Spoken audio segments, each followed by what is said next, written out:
सही मार्ग कौन सा है। कुछ शिष्य साधु महाराज जी के पास बैठकर विद्या ग्रहण कर रहे थे।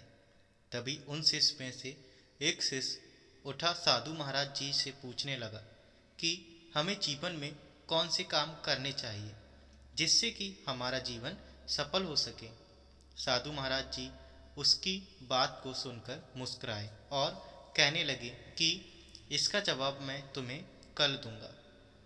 जब सुबह हुई तो साधु महाराज जी अपने शिष्यों को लेकर एक गांव में जा रहे थे। तभी साधु महाराज जी ने अपने शिष्यों से कहा कि तुम्हें घर घर जाकर भिक्षा मांगना चाहिए और जब भिक्षा मिल जाए तो तुम्हें उस पेड़ के नीचे आकर उपस्थित होना होगा।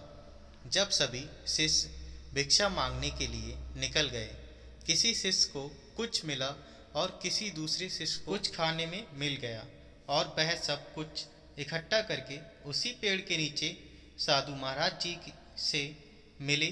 साधु महाराज जी ने जब सभी शिष्यों से पूछा कि सभी लोग भिक्षा लेकर आ गए हैं, तो तभी यह सभी शिष्य बोले कि हम सभी यहाँ पर उपस्थित हैं।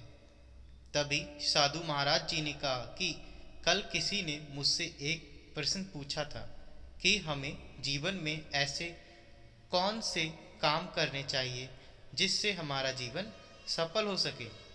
साधु महाराज जी की बात सुनकर वह शिष्य खड़ा हो गया और कहने लगा कि साधु महाराज जी, मैंने आपसे एक प्रश्न पूछा था। तब साधु महाराज जी ने कहा कि आज तुम सभी लोग भिक्षा मांगने के लिए गांव में आए हुए थे। किसी ने अपने मन से भी भिक्षा दी होगी और किसी ने अपने मन से भिक्षा नहीं दी होगी। यह बात आप सभी लोग जानते हैं।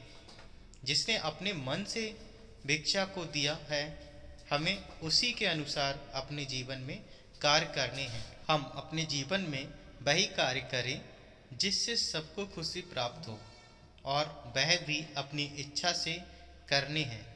जब तुम यह काम करोगे, सही मायने में वही जीवन में सफल होने के लिए तुम्हें आगे बढ़ाएंगे। इसीलिए जीवन में अच्छे काम करते रहना ही हमारे जीवन की सफलता है।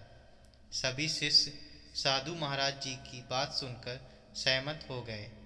हमें भी अपने जीवन में अच्छे कार्य करना चाहिए जिससे सभी को खुशियाँ प्राप्त हों। मैं आशा करता हूँ साथियों, ये कहानी आपको पसंद आई होगी। अगर कहानी पसंद आई है तो चैनल को सब्सक्राइब करें, वीडियो को लाइक करें, अपने दोस्तों के साथ शेयर करें। Thanks for watching.